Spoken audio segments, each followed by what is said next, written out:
Hello all and welcome to my channel RSC. Hope you all are having a chilled out Sunday at home. Stay in and relaxed. Before we move on to today's agenda, please subscribe my channel and press the bell icon for more videos and updates. How many of you are stuck onto equations and calculations in this lockdown period? Keep calm and watch me to solve your queries. Stick to your screens while I, Ranjit, help you to solve the tricky mathematics. So, today we will be starting with the new chapter, that is sum application to trigonometry.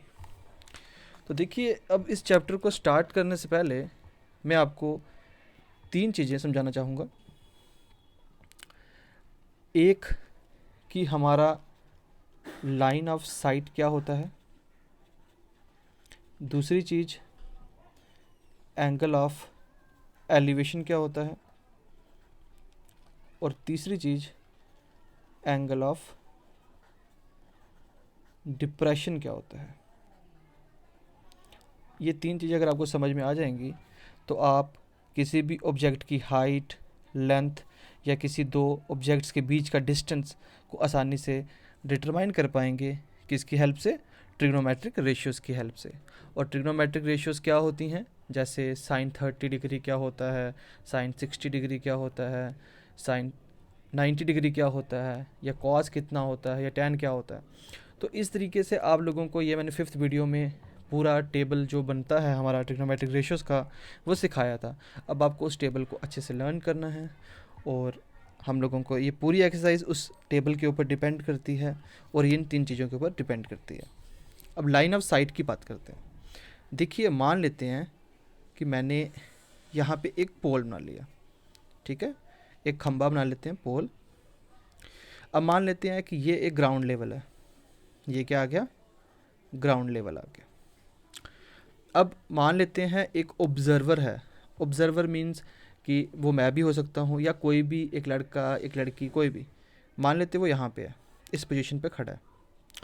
अब obvious ही बात है, यहाँ पे अगर वो खड़ा है तो उसकी आइज़ जो है वो यहाँ पे कहीं पे होंगी।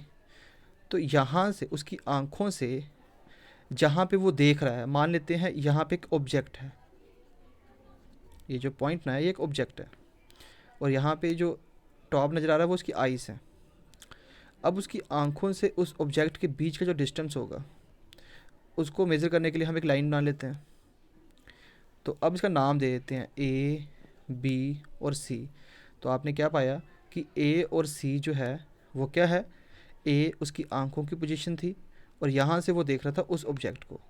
तो इस चीज़ को आप लोग क्या कहते हैं? लाइन ऑफ साइट बोलते हैं। ठीक है, आई होप आपको समझ में आ गया हो। अब दूसरी चीज़ है बच्चे आप लोगों की, एंगल ऑफ एलिवेशन क्या होती है। अब एंगल ऑफ एलिवेशन से पहले लाइन ऑफ साइट के बारे में फिर दोहरा देता हूँ। The line of sight is the line drawn from the eyes of an observer to the point on the object viewed by the observer. अब बात करते हैं हम एंगल ऑफ एलिवेशन की। तो एंगल ऑफ एलिवेशन में बेटे क्या कर लेते हैं, मान लेते हैं मैं एक और इस तरीके से फिगर ड्रॉ कर लेता हूँ, सेम चीज़, ठीक है। यहाँ पे पोल है, ये हमारा ग्राउंड लेवल है, और मान लेते हैं यहीं पे कहीं पे एक ऑब्जेक्ट है, ठीक है। अब इस केस में क्या मान लेते हैं कि एक लड़का यहाँ पे है, एक लड़का यहाँ पे है। अब उसने यहाँ से इस ऑब्जेक्ट की तरफ देखा, तो इसका मतलब उसने ऊपर की तरफ देखा, उसने हेड अपना ऊपर किया और ऊपर की तरफ देखा। तो याद रखना, ये जो लाइन ऑफ साइट वाली लाइन है और ग्राउंड लेवल वाली जो लाइन है, इन दोनों लाइंस के बीच में जो एक एंगल नज़र आएगा आप लोगों को, वो कोई भी हो सकता है। 30 डिग्री हो सकता है, 60 डिग्री हो सकता है, 90 हो सकता है, 45 हो सकता है, कुछ भी हो सकता है। लेकिन जो ये एंगल बनेगा उस चीज़ को आप लोग एंगल ऑफ एलिवेशन का नाम दोगे। क्या नाम दोगे उसका? Angle of elevation. तो एंगल ऑफ एलिवेशन क्या होता है? उस केस में अराइज होता है when we raise our head to look at the object, जब हम अपने सिर को थोड़ा ऊपर करते हैं और किसी ऑब्जेक्ट को देखते हैं। और थर्ड केस आ गया आपका एंगल ऑफ डिप्रेशन। अब एंगल ऑफ डिप्रेशन ध्यान से समझिएगा, इसमें भी मान लेते हैं, अब इस केस में थोड़ा सा उल्टा कर लेते हैं। पहले केस में क्या था, यहाँ एक लड़का था और ऑब्जेक्ट यहाँ पे था। इस केस में हम ऑब्जेक्ट को यहाँ कहीं कर लेते हैं और लड़के को यहाँ कहीं कर लेते हैं, ठीक है। तो अब इस केस में क्या है, एक लड़का यहाँ से ऑब्जेक्ट मतलब नीचे की तरफ देख रहा है, ऊपर से नीचे की तरफ। पिछले क्वेश्चन में नीचे से ऊपर की तरफ था, यहाँ ऊपर से नीचे की तरफ देख रहा है। तो जब वो देखेगा तो देखो अगर उसकी आइस यहाँ कहीं पे है तो वो एक स्ट्रेट लाइन ड्रॉ करेगा। मतलब क्या हुआ, इसको हम लोग क्या कहते हैं, हॉरिजॉन्टल लेवल कहते हैं। क्या कहते हैं इसको, हॉरिजॉन्टल लेवल। अब देखो, अब उस लड़के ने इस पोजीशन से यहाँ की तरफ देखा है, ठीक है, तो ऑटोमेटिकली बात है यहाँ से फाइनल पोजीशन उसकी यहीं पे थी, इस ऑब्जेक्ट को देख रहा है, तो ये तो लाइन ऑफ साइट है ही है। अब लाइन ऑफ साइट और हॉरिजॉन्टल लेवल की जो लाइन होती है, ये जो दो लाइनें मिलकर एक एंगल बनाती हैं, उस चीज़ को आप लोग कहते हो एंगल ऑफ डिप्रेशन। क्या कहते हैं, एंगल ऑफ डिप्रेशन। तो बेटे देखो, आपकी तीनों चीज़ें समझ में आ गई आपको, लाइन ऑफ साइट क्या होती है, एंगल ऑफ एलिवेशन क्या होता है, और एंगल ऑफ डिप्रेशन क्या होता है। तो इसी केसेस के ऊपर हम लोग बड़े मज़े से सारे क्वेश्चन जो हैं वो सॉल्व कर लेंगे अब, ठीक है। तो चलिए पहला क्वेश्चन देखते हैं क्या लिखा है। पहले क्वेश्चन में लिखा है कि एक सर्कस का आर्टिस्ट है जिसने एक 20 मीटर लॉन्ग रोप पे चढ़ना है, और जो रोप है वो कहाँ पे है, वर्टिकल पोल के बिल्कुल टॉप के ऊपर स्ट्रेच्ड है, मतलब बांधी हुई है। और उसने एक बात और बोली कि जो रोप थी और जो ग्राउंड लेवल था वो दोनों एक 30 डिग्री का एंगल बना रहे थे। तो इस केस में हम लोगों ने बच्चे करना क्या है, जैसे कि हमें मालूम है क्वेश्चन में बोला हाइट ऑफ पोल निकालो, तो height of pole A B हम एज्यूम कर लेते हैं। तो हम लेट कर लेते हैं कि जो हाइट है उस पोल की वो है ए बी, ठीक है। तो हमें नज़र आ रहा है ये एक ए बी सी ट्राइंगल है, ठीक है। तो हम लिखते हैं कि in triangle A B C. अब आप लोगों को याद रखना है इस क्वेश्चन को सॉल्व कैसे करना है। देखिए, अगर मैं यहाँ पे निकालना है ए बी, अगर मैं ए बी और बी सी की साइड लेता हूँ, जैसे कि हम जानते हैं ना, परपेंडिकुलर अपॉन हाइपोटेन्यूज होता है, बेस अपॉन हाइपोटेन्यूज होता है, परपेंडिकुलर अपॉन बेस होता है, सो ऑन। तो ये क्या होता है, साइन थीटा, कॉस थीटा और टेन थीटा एटसेट्रा। तो इस केस में अगर हम A B upon B C लेंगे तो वो आ जाएगा क्या, परपेंडिकुलर अपॉन बेस। अब ये बेस क्यों बना, क्योंकि देखो मैंने आपको हमेशा कहा कि जहाँ पे एक राइट एंगल और एक कोई भी एंगल जहाँ पे फॉर्म करता है, तो जहाँ पे दो एंगल इकट्ठे हों तो उस चीज़ को हम लोग बेस कहते हैं, उस लाइन को। और हाइपोटेन्यूज कभी चेंज होता नहीं है, तो इस केस में ये परपेंडिकुलर हो गया। और दूसरा कॉन्सेप्ट आपको समझाया था कि किसी भी एंगल के सामने वाली जो साइड होगी उसको परपेंडिकुलर लेते हैं इन क्वेश्चंस में, और जो हाइपोटेन्यूज है वो चेंज होता नहीं है, तो ये तो बेस, तभी यही बेस ही बचेगा हमारे पास। तो इस क्वेश्चन में देखिए हमारे पास अगर हम ए बी और बी सी लें, ना मुझे इसकी वैल्यू पता ना मुझे इसकी वैल्यू पता है, तो क्वेश्चन सॉल्व ही नहीं होगा। तो अब मैं ये कर सकता हूँ, या तो मैं ए सी और बी सी की मदद ले लेता हूँ, या ए सी और ए बी की मदद ले लेता हूँ। लेकिन मैं बी सी की मदद लेना नहीं अच्छा समझता, क्योंकि अगर मेरा ए सी अपॉन ए बी से डायरेक्ट ही आंसर निकल जाए, क्योंकि ए बी तो निकालना है, तो मैं क्या करूँगा, ए सी अपॉन ए बी लेता हूँ या ए बी अपॉन ए सी लेता हूँ, दोनों केसेस में आंसर निकल जाता है। तो मैं क्या कर लेता हूँ, मैं ए बी अपॉन ए सी ले लेता हूँ। तो ए बी अपॉन ए सी क्या हुआ, परपेंडिकुलर अपॉन हाइपोटेन्यूज, और परपेंडिकुलर अपॉन हाइपोटेन्यूज क्या होता है, साइन होता है, और यहाँ पे कितना एंगल है, 30 डिग्री। तो इसका मतलब ए बी अपॉन ए सी जो है वो आया आपके पास साइन 30 डिग्री। अब ए बी तो निकालना है, तो A B as it is लिख लेते हैं, और ए सी कितना दिया, 20 मीटर दिया, और साइन 30 की वैल्यू हम लोगों को मालूम होना चाहिए 1/2 होती है। अब मैं क्रॉस मल्टीप्लाई करूँ तो ये कितना हुआ, 2 into A B, 2 into A B is equal to 20 1 जा 20, राइट। तो ए बी कितना आया आपके पास, 20/2, और 2 10 जा 20। तो इसका मतलब ए बी जो है वो हमारे पास आया 10। अब देखते हैं कि सेंटीमीटर में था या मीटर में थी, रोप मीटर में थी, तो इसका मतलब जो पोल की हाइट है वो 10 मीटर आई। तो बाकी आप लिख सकते हो, the height of pole is equal to 10 metre, ठीक है। तो ये हमारा क्या था, पहला क्वेश्चन था, और मुझे लगता है काफ़ी आसान था, आपको समझ में आ गया हो। अब हम बच्चे क्वेश्चन नंबर 2 करते हैं। इसमें क्या बोला है कि एक ट्री है, ठीक है, वो टूट जाता है किसी तूफान के कारण, और जो उसका टूटा हुआ हिस्सा है वो top of the tree touches the ground. हाँ, वो जो हिस्सा टूटा हुआ है वो जब ग्राउंड लेवल से टच करता है तो वो एक 30 डिग्री का एंगल बनाता है। तो मान लेते हैं, देखिए कि इस तरीके से हमारा एक ट्री है, मैं उस ट्री का नाम दे देता हूँ ए सी, ठीक है।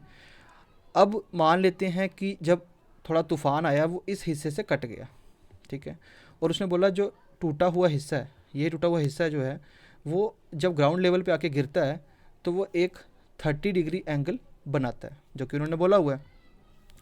और उसने बोला है कि distance between foot of tree, tree का फुट ये है, to the point where the top touch is the ground, और जो इसका टॉप जो थी जब उसने टच की ग्राउंड पे तो वो 8 मीटर का डिस्टेंस बना रहे हैं। तो इसका मतलब यहाँ पे 8 मीटर की बात की है, ठीक है। अब इसका नाम मैं डी दे देता हूँ और इसका नाम मैं बी दे देता हूँ। तो ओवरऑल यहाँ पे ए सी जो है वो क्या है, हाइट ऑफ ट्री है, और निकालना भी क्या है, हाइट ऑफ ट्री। लेकिन आपने देखा कि जो ए बी का हिस्सा था, ये टूटा हुआ हिस्सा, वही यहाँ पे गिर रहा है। तो इसका मतलब ए बी और बी डी ये तो इक्वल हैं, क्योंकि ये ए बी टूटा हुआ हिस्सा है, यही आके नीचे गिरा हुआ है। तो ए बी और बी डी तो बराबर है। तो हम इस क्वेश्चन को कैसे करेंगे, सबसे पहले कर लेते हैं कि लेट कर लेते हैं कि जो हाइट है ओरिजिनल ट्री की, ओरिजिनल ट्री इसलिए लिख रहा हूँ क्योंकि बीच में बाद में कट गया था, तो वो ए सी आ गई, ठीक है। उसके बाद हमें मालूम चला कि ए बी और बी डी तो बराबर हैं, तो हम लिख सकते हैं and A B is equal to B D, right. तो अब हम ये ट्राइंगल ले लेते हैं बी सी डी। अब आपको निकालना क्या, आपको ए सी निकालना है, क्योंकि आपने ए सी जो है ओरिजिनल हाइट रख ली है उस ट्री की। तो A B plus B C निकाल लें। अब ए बी तो किसी भी हालात में निकल नहीं सकता, क्योंकि कोई ट्राइंगल तो बन नहीं रही है। हाँ, अगर मैं बी डी निकाल दूंगा तो बी डी ही ए बी माना जाएगा। तो अब मैं क्या कर लेता हूँ, पहले सी डी और बी सी की मदद लेता हूँ। इसमें से मैं क्या कर लेता हूँ, बी सी की हाइट निकाल लेता हूँ। जब बी सी निकल जाएगा तो वापस उस बी सी डी की मदद से फिर सी डी और बी डी की मदद ले लेता हूँ, और उससे मेरा क्या निकल जाएगा, बी डी निकल जाएगा। तो बी डी ही हमारा ए बी हो जाएगा, और जब हम पुट करेंगे हमारा आंसर निकल जाएगा। देखिए करना कैसे है। अब मैं लिखता हूँ in triangle B C D, B C D में अगर मैं B C upon C D करूँ तो वो क्या बना, देखो मैंने आपको बताया हुआ है कि बी सी आपका क्या है, परपेंडिकुलर। अब परपेंडिकुलर क्यों बना वो तो आपको मालूम है, क्योंकि दो एंगल जो हैं वो इस लाइन पे फॉल कर रहे हैं। तो ये बेस होगा, ये परपेंडिकुलर होगा, और ये हाइपोटेन्यूज होगा। तो मैंने क्या लिया, बी सी परपेंडिकुलर लिया, और सी डी हमारा क्या है, यहाँ पे बेस है। तो मैंने परपेंडिकुलर अपॉन बेस लिया, तो वो बच्चे क्या होता है हमारे पास, वो होता है tan। तो इसका मतलब B C upon C D जो है वो tan है, और एंगल कितना दिया है, 30 डिग्री। तो वो tan 30 डिग्री हो गया। तो बी सी यहाँ सी डी की वैल्यू दी है 8 metre is equal to tan 30 degree होता है 1/√3।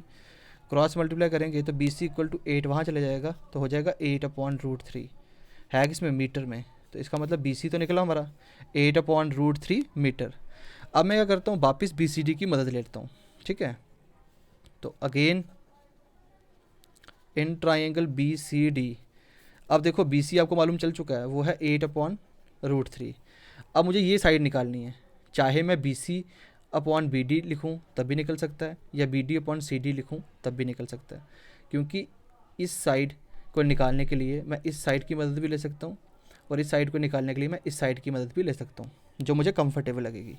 तो मैं इस केस में कर लेता हूँ C D upon B D कर लेता हूँ, क्योंकि मैंने बेस अपॉन हाइपोटेन्यूज लिया, बेस अपॉन हाइपोटेन्यूज लिया, वो क्या होता है, कॉस होता है। तो कॉस एंगल तो 30 डिग्री है ना, तो कॉस 30 डिग्री ले लेते हैं। अब सी डी की वैल्यू तो ऑलरेडी 8 दी हुई थी, और बी डी फिलहाल हमें मालूम नहीं है, और कॉस 30 डिग्री होता है √3/2, ठीक है। अब हम इसको सॉल्व कर लेते हैं। तो यहाँ पे कितना आया आपका, ये आपका आ गया B D into √3, B D into √3 is equal to 8×2 = 16। तो B D is equal to कितना आया, 16/√3, किस में, मीटर में। तो हमारे पास दो वैल्यू निकल गई, बी सी भी बी डी भी। तो बी सी और बी डी निकल गया, और बी डी ही हमारा ए बी था, तो हम लिख सकते हैं यहाँ पे देयरफॉर ए बी क्या है हमारा, ए बी क्या है, हमें मालूम है ए बी जो था वो किसके बराबर था, बी डी के। तो A B equal to B D, और बी डी का आंसर है 16/√3 मीटर, ठीक है। तो इससे क्या हो रहा है बच्चे, हमारे को मालूम चल रहा है कि हमारे को जो चाहिए था दो वैल्यू, वो हमारे को दोनों मालूम चल चुकी हैं। तो अब आसान है, अब हम लिख लेते हैं यहाँ पे therefore height of original tree, जो कि आपकी क्या थी, आपने ए सी लेट की थी। अब ए सी जो है वो कब निकलेगा, जब A B plus B C होगा। तो हम सीधा लिख लेते हैं यहाँ पे A B plus B C. अब ए बी का आंसर क्या था आपके पास, ए बी का आंसर आपने निकाला 16/√3, तो यह आया 16/√3, और बी सी का क्या 8/√3 है, प्लस 8/√3। तो दोनों का एलसीएम क्या आया, √3, और 16 + 8 हो गए 24। अब मैं इसको क्या कर लेता हूँ, रैशनलाइज द डिनोमिनेटर कर लेता हूँ, ठीक है। तो यह आया 24/√3 इंटू √3/√3। तो ये कितना आया 24√3 अपॉन √3 इंटू √3, √3 का स्क्वायर, ठीक, स्क्वायर रूट कट गया तो बचा कितना 24 √3 अपॉन 3। तो बेटे 3 8 से क्या होता है 24 होता है। तो इसका मतलब आंसर जो है वो 8 √3 मीटर है। कितना आंसर आया हमारे पास 8 √3 मीटर। तो आई होप बच्चे आप लोगों को अच्छे से समझ में आया हो ये क्वेश्चन भी, क्योंकि ये मुश्किल नहीं था, बस आप लोगों को अच्छे से इस क्वेश्चन को समझना है और प्रैक्टिस करनी है, ठीक है। अब हम क्वेश्चन नंबर 3 पे मूव करते हैं। लिखा है कि एक कॉन्ट्रैक्टर है, वो प्लान करता है कि मैं 2 स्लाइड्स बनाता हूँ, किसके लिए, बच्चों के लिए, ताकि वो पार्क में खेल सकते हैं। अब स्लाइड्स क्या होती हैं, जैसे मान लो कि ये एक पोल है और यहाँ पे ग्राउंड लेवल है, यहाँ पे एक झूला लगाया हुआ है, मतलब होता है ना बच्चे यहाँ से स्लाइड करके नीचे की तरफ आते हैं, तो इस तरीके से ये स्लाइड है। तो मैं क्या कर लेता हूँ, इसका नाम ले लेता हूँ स्लाइड। क्या ले लेता हूँ, ये मैं स्लाइड लिख लेता हूँ। ये थर्ड ही क्वेश्चन है ना, हाँ। तो यहाँ पे मैं एक काम कर लेता हूँ, इसका नाम ले लेता हूँ स्लाइड, ठीक है, और नाम दे देता हूँ अपनी मर्जी से A, B और C। अब ये स्लाइड किसके लिए ली गई है, यहाँ पे लिखा हुआ है, एक है चिल्ड्रन 5 साल से छोटे, और दूसरे, और जो 5 साल से छोटे वाले बच्चे हैं वो प्रेफर कर रहे हैं कि जो स्लाइड बनाई गई है वो आपको निकालनी है, लेकिन उस जो ओवरऑल फिगर बनी हुई है उसकी जो हाइट है वो 1.5 मीटर है, और जो वो एंगल बना रहा है वो 30 डिग्री पे बना रहा है। कितने डिग्री बना रहा है, 30 डिग्री पे बना रहा है। और जो दूसरा वाला है एल्डर चिल्ड्रंस के लिए, वहाँ पे जो हाइट है उस जो भी आपका खिलौना है या आप लोगों का झूला है, तो उसकी हाइट दी है 3 मीटर, ठीक है। इसका नाम है PQR दे देता हूँ। तो ये स्लाइड है, इस केस में भी इसको हम स्लाइड ले लेते हैं, क्योंकि स्लाइड क्या होती है, जहाँ से बच्चा ऊपर से नीचे की तरफ आता है। तो यहाँ पे BC लिखा हुआ बच्चे आप लोगों के पास, इसको मैं क्या लिख लेता हूँ, फॉर यंगर चिल्ड्रन लिख लेता हूँ, ठीक है। छोटे बच्चों के लिए ये ले लेते हैं, और ये हम लोग ले लेते हैं फॉर एल्डर चिल्ड्रंस, ठीक है। 2 केस नज़र में आ रहे हैं आप लोगों को। उसने लिखा ना what should be the length of the slide in each case. तो 2 केस हैं, एक केस में छोटे बच्चे हैं, दूसरे केस में बड़े बच्चे हैं, और दोनों केसेस में जो हाइट दी गई है, एक में 1.5 दी है, एक में 3 दी गई है, और दोनों केसेस में बताया गया है कि बताइए स्लाइड छोटे बच्चों के लिए कितनी होनी चाहिए उसकी लेंथ, और बड़े बच्चों के लिए स्लाइड की लेंथ कितनी होनी चाहिए। तो अब हमें मालूम चल रहा है कि यहाँ पे भी यहाँ पे साथ में हमें क्या एंगल दिया है कि जो आप लोगों की जिसकी हाइट 3 मीटर की थी वो इंक्लाइंड कर रहा है at an angle of 60 degree to the ground. मतलब यहाँ से जो स्लाइड है जब वो ग्राउंड लेवल पे मीट कर रहा है वो 60 डिग्री में रहा है, तो वैसे ही ये स्लाइड जब ग्राउंड लेवल पे मीट कर रही है तो वो 30 डिग्री बना रही है। तो 2 कंडीशंस बन रही हैं। अब आपको निकालना क्या, दोनों केसेस में स्लाइड। तो आप क्या कर लेते हैं, इसमें लिख लेते हैं let AC be the slide for younger children, ठीक है। तो आपको AC निकालना है। तो अगर आप नोटिस करें, अगर मैं AB अपॉन AC ले लूँ तो वो साइन होता है, क्योंकि परपेंडिकुलर अपॉन हाइपोटेन्यूज क्या होता है, साइन होता है। तो मैं क्या कर लेता हूँ, लिखता हूँ इन ट्राइंगल ABC हम लिख लेते हैं यहाँ पे AB अपॉन AC, ठीक है। AB अपॉन AC हम लोग ले लेते हैं। तो बच्चे हम लोगों को क्या नज़र में आ रहा है, ये तो साइन 30 डिग्री है। अब AB है 1.5 अपॉन AC जो कि स्लाइड है वो निकालनी है, और साइन 60 की वैल्यू, साइन 30 की वैल्यू क्या होती है आप लोगों के पास 1/2 होती है। तो मैं क्रॉस मल्टीप्लाई करूँगा तो यहाँ पे कितना आएगा, AC 1 से AC, और 2 × 1.5 कितना होता है, वो 3 होता है। तो AC जो है वो हमारे पास कितना निकला, 3 निकला, 3 मीटर। तो एक तो निकल गई हमारी स्लाइड की जो हाइट थी। अब हम लोगों ने निकालने की इसकी एल्डर चिल्ड्रंस के लिए कि उसकी स्लाइड कितनी थी। तो कोई इशू नहीं है, हम लिखते हैं let PR be the slide for elder children, ठीक है। तो यहाँ पे फिगर क्या है, इन ट्राइंगल PQR, आपको PR निकालना है। तो PQ दिया तो PQ अपॉन PR कर लेते हैं। तो यहाँ पे क्या आएगा, PQ अपॉन PR, और यहाँ पे कितना दिया 60 डिग्री। तो यहाँ पे PQ था परपेंडिकुलर और PR था हाइपोटेन्यूज। तो परपेंडिकुलर अपॉन हाइपोटेन्यूज क्या होता है, साइन। तो यहाँ पे आ गया साइन 60 डिग्री। तो बेटे PQ तो हमें दिया 3 और PR हमें निकालना है, और साइन 60 की वैल्यू कितनी होनी चाहिए आपको पता होना चाहिए, वो होती है √3/2। तो अगर हम इसको सॉल्व करें तो ये कितना आया, ये आपका आया P R multiply under root 3 is equal to 3 two ज़ा 6, 3 टू ज़ा 6, राइट। तो ये आया आपका P R is equal to 6 upon under root 3। अब आप इसको रैशनलाइज कर लो डिनोमिनेटर को, तो क्या आना चाहिए 6 upon under root 3 into root 3 upon under root 3, जो कि आया 6 under root 3 upon under root 3 का होल स्क्वायर। तो यहाँ स्क्वायर रूट कट जाएगा, तो बचा कितना 6 रूट 3 अपॉन 3 और 3 टू ज़ा 6, तो इसका मतलब बच्चे इसका आंसर आया 2 रूट 3 मीटर।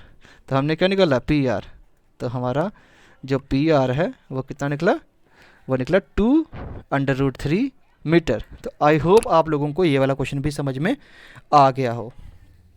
ठीक है बच्चे। अब अगला क्वेश्चन जो है वो हमें क्या दिया हुआ है कि the angle of elevation of the top of A tower from a point on the ground, मतलब एक एंगल ऑफ एलिवेशन मतलब नीचे से ऊपर की तरफ उस बंदे ने देखा होगा।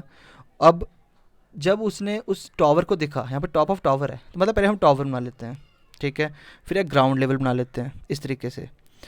अब इस क्वेश्चन में क्या दिया गया हुआ है कि angle of elevation of the top of tower, मान लेते हैं ये टावर का टावर है और ये इसकी टॉप है, from a point on the ground, यहाँ पे एक पॉइंट है ग्राउंड पे, which is 30 metre away from the foot of tower, इसका फुट है टावर का ये, और ये आ गया ग्राउंड लेवल। तो उसने बोला दोनों का जो डिस्टेंस है वो है 30 मीटर, ठीक है, away from the foot of the tower is 30 degree. तो उसने बोला जब टावर की तरफ यहाँ से उसने देखा तो जब इंक्लिनेशन हुई, जो एक एंगल ऑफ एलिवेशन बना वो बना 30 डिग्री, तो यहाँ पे आ गया आपको 30 डिग्री, ठीक है। अब आप कोई भी नाम दे दो, जैसे इसका नाम ले लेते हैं ए बी और सी, और आपको हाइट ऑफ टावर निकालना है, मतलब ए बी निकालना है। तो मैं लेट कर लेता हूँ कि जो हाइट है उस टावर की वो आ गई ए बी, कितनी आ गई ए बी। तो in triangle A B C, ये तो आसान सा क्वेश्चन है, in triangle A B C अगर मैं देखो सामने सामने परपेंडिकुलर अपॉन बेस कर लूँ, क्योंकि पता है हम लोगों को कि दो एंगल यहाँ मीट कर रहे हैं, तो ये वाला बेस होगा, ये क्या होगा परपेंडिकुलर, और हाइपोटेन्यूज चेंज होता नहीं है। तो मैं A B upon B C कर लेता हूँ, मीन परपेंडिकुलर अपॉन बेस हमें मालूम है वो क्या होता है tan होता है, और एंगल कितना दिया 30, तो वो tan 30 डिग्री आ गया। ए बी की वैल्यू ही निकालनी है, A B same, B C आया 30 मीटर, और आप लोगों को tan 30 की वैल्यू पता होनी चाहिए 1/√3 होती है। तो अगर मैं सॉल्व करूँगा तो क्या आया A B multiply under root 3 equal to 30 1 ज़ा 30 क्रॉस मल्टीप्लिकेशन के बाद, तो ए बी कितना आया 30 अपॉन अंडर रूट 3, क्योंकि मल्टीप्लाई वाई क्या होगा डिवाइड, ठीक है।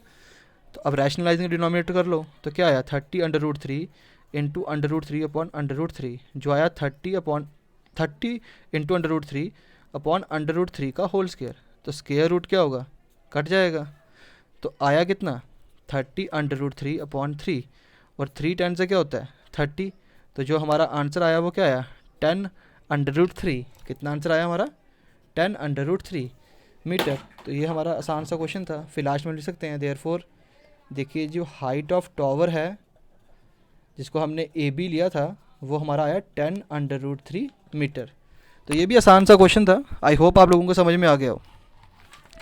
तो बच्चे अब हम लोग क्या करते हैं, अब हम लोग एक क्वेश्चन और कर लेते हैं, 5th क्वेश्चन ये वाला, ठीक है।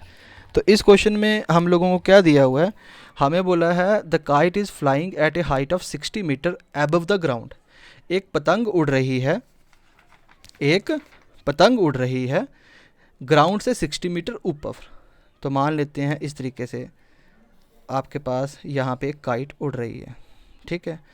अब काइट उड़ रही है कहाँ पे 60 मीटर ग्राउंड से, तो मान लेते हैं ये ग्राउंड लेवल है, यहाँ से 60 मीटर ऊपर की तरफ एक पतंग उड़ रही है। The string attach to the kite, जो धागा है जो मैंने काइट के साथ बांधा हुआ है, temporarily tied to a point on the ground. मान लेते हैं ये काइट उड़ रही है तो ग्राउंड पे मैंने कहीं पे एक धागा बांधा हुआ है। The inclination of the string with the ground is 60 degree. तो उसने क्या बोला कि जो एंगल ऑफ इंक्लिनेशन है ग्राउंड से हमारे काइट के टॉप पे, तो वो कितना दिया हुआ है 60 डिग्री दिया हुआ है, क्योंकि इंक्लिनेशन क्या होता है नीचे से ऊपर की तरफ देखना, that is your what, that is your angle of elevation. और find the length of string, ये स्ट्रिंग हो गई, ठीक है, आपको स्ट्रिंग की हाइट निकालनी है। Assuming that there is no slack in the string. Slack हो गया मतलब गांठें, तो उसने देखा कि जो वो आपकी डोर है उसमें कोई किसी तरह से कोई गांठ ना हो। ओवरऑल आपको लेंथ ऑफ स्ट्रिंग निकालनी है। तो बेटे ये भी आसान सा क्वेश्चन है। देखिए ये हम काई का हम के दे दिया है, इसका एल और इसका एम दे देते हैं, कोई घबराने की बात ही नहीं है। हमको निकालना क्या है, हमें स्ट्रिंग की हाइट निकालनी है। तो हम लिख लेते हैं लेट लेंथ लिख लेते हैं, let length of string is equal to K M. हमने क्या नाम ले लिया उसका, के एम। तो अब इन ट्राइंगल के एल एम में देखो ये 90 डिग्री है और यहाँ पे एक और एंगल है। जब दो एंगल के साथ जो लाइन बनती है उसको मैंने क्या कहा था, हमेशा बेस लेते हैं। क्या लेते हैं, बेस लेते हैं। अब देखो बच्चे, आप लोगों को पता होना चाहिए कि इस केस में मैं इसकी और इसकी मदद ले सकता हूँ, ठीक है ना। अब इसकी मदद तो मैं ले ही नहीं सकता, कोई बेनिफिट ही नहीं है। पहले मैं इससे और ये लूँगा, फिर ये निकलेगा, फिर मुझे इससे और इससे लेना पड़ेगा या फिर इन दोनों को लेना पड़ेगा, तो बेनिफिट कोई नहीं है। इसलिए मैं सीधा के एल अपॉन के एम निकाल के कर सकता हूँ। तो मैं क्या कर लेता हूँ, इस ट्राइंगल के एल एम में के एल अपॉन के एम कर लेता हूँ, परपेंडिकुलर अपॉन हाइपोटेन्यूज। तो परपेंडिकुलर अपॉन हाइपोटेन्यूज क्या होता है, साइन होता है। और यहाँ पे कितना दिया है, 60 दिया है, तो वो आ गया आपका साइन 60 डिग्री। अब के एल की वैल्यू कितनी दी है, 60 दी है, तो यहाँ पे 60 आ गया upon K M is equal to sine 60 कितना होता है, √3/2 होता है। अब हम इसको क्रॉस मल्टीप्लाई कर लेते हैं, तो ये कितना आया आपके पास, K M multiply √3 is equal to 60 into 2 120। तो बेटे के एम जो आया वो आया 120 अपॉन √3 बाई रैशनलाइजिंग डिनोमिनेटर। तो 120 अपॉन √3 इंटू √3 अपॉन √3, तो वो आया आपका 120 √3 अपॉन √3 इंटू √3 क्या होता है, √3 का स्क्वायर होता है, स्क्वायर रूट कट जाएगा। तो आया 120 √3 अपॉन 3 और 3 4 से 12 और साथ में 0। तो इसका मतलब ये 40√3 मेरा आंसर आ गया, ठीक है। तो हमने क्या लेट किया था, लेंथ ऑफ स्ट्रिंग को के एम। तो हो गया क्वेश्चन कंप्लीट। हम लिख सकते हैं यहाँ पे देयरफॉर आप लोगों की जो लेंथ है उस धागे की, तो वो आपके साथ की 40√3 मीटर, ठीक है। तो आई होप आप लोगों को समझ में आ गए हों। तो बच्चे इसको प्लीज़ आप लोग अच्छे से करें, 2-3 बारी प्रैक्टिस करेंगे तभी आप लोगों को ये चीज़ समझ में आएगी, ठीक है। तो hope you enjoy today's class. More any queries contact me, ठीक है। Okay, take care.